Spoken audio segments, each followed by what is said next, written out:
sure if to say thank you or not. It's been lasting a while. Look, I agree with a lot of the points made on both sides here, to be fair.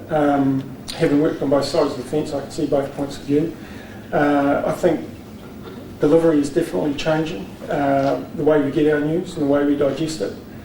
Technology is changing, and also I think Gen Y is going to play a major factor moving forward. At the moment I work at Westpac, and our workforce, for example, is over 30% of it is Gen Y.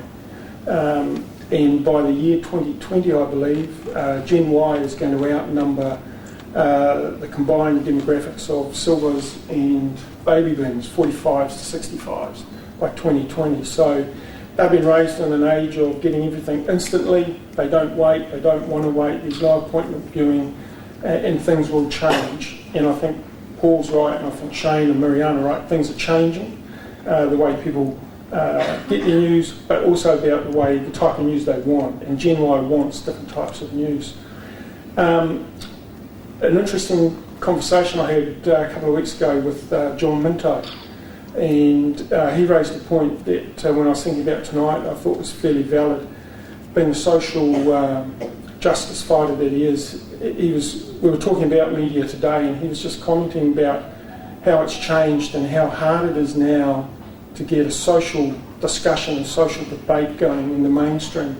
And he made the comment to me that he was sick to death of journos ringing him for comment or about a social issue that had been raised, and saying, all you need to do is get me a face to hook it on, you know, a face of the story, without discussing the issue of the story. And I thought he had a pretty valid point there. In terms of the relationship between PR and journalists, it's a symbiotic relationship. It's always been that way, and it's not going to change. I think our journalist colleagues here made a very fair point that it's all about relationships. I think it's about face-to-face, and I think Paul hit the nail on the head when he said, don't pitch a story you don't believe in, don't pick up the phone. And having sat on the end of a phone for a few years where people are ringing you for stories, you just know it's going to annoy them, and you know they're tuned out, and the next time you ring, you're not going to get a hearing either. So I think that's a very valid point. Just be upfront, and unfortunately now news is got the big what's in it for me factor. So I'm not trying to be horrible here, but a bit of a reality TV factor comes into news. It's a bit of the shock horror. This is what's going to happen to you, because that's what consumers do want to know, is what's in it for me, how's it going to affect me.